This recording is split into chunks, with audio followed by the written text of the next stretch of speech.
Nico. Nicolas Bouzou, alors retour en France. Heureusement, c'est un peu moins pourri qu'en Afrique du Sud.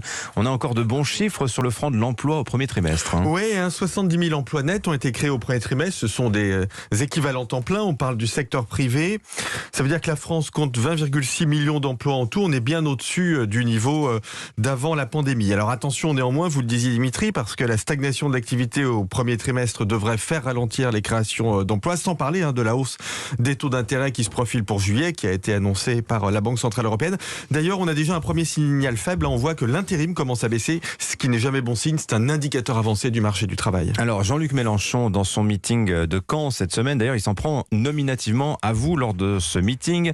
Jean-Luc Mélenchon donc déclare que ces bons chiffres sont dus au boom de l'alternance. Est-ce qu'il a raison ? Eh bien non, désolé, il va encore être mécontent, mais encore raté. La centaine d'universitaires qu'il soutient devrait lui montrer la direction du site de l'INSEE, si cet effort de vérité ne leur est pas trop insupportable, parce qu'on a des chiffres, justement, et sur un an, ce que l'on voit, c'est que l'emploi a augmenté de 3%. L'alternance représente un peu moins de 20% de ces créations d'emplois, donc 80%. L'immense majorité, c'est de l'emploi classique. Un mot quand même sur l'alternance, parce que l'alternance, c'est quelque chose qui est positif.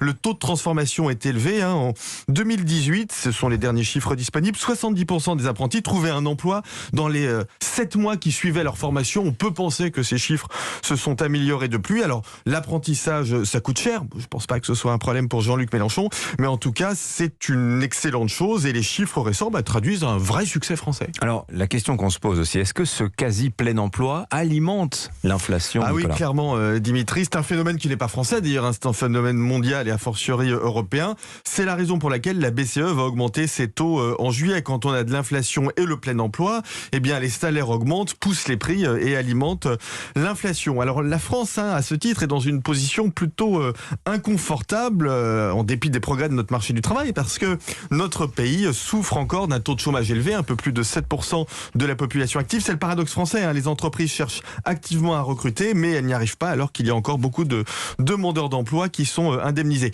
La hausse des taux d'intérêt décidée par la Banque Centrale Européenne à partir de cet été va rendre les crédits plus chers, elle va augmenter le coût de la dette privée et dette publique. C'est la fin du quoi qu'il en coûte, ce qui va nécessiter une stratégie de croissance économique, d'emploi et de pouvoir d'achat qui passe par autre chose que la distribution d'argent public. Voilà, lucidité et courage, c'est ce à quoi la Banque Centrale Européenne nous oblige, ou en tout cas devrait nous obliger. Merci beaucoup Nicolas Bouzou. Il est 7h19.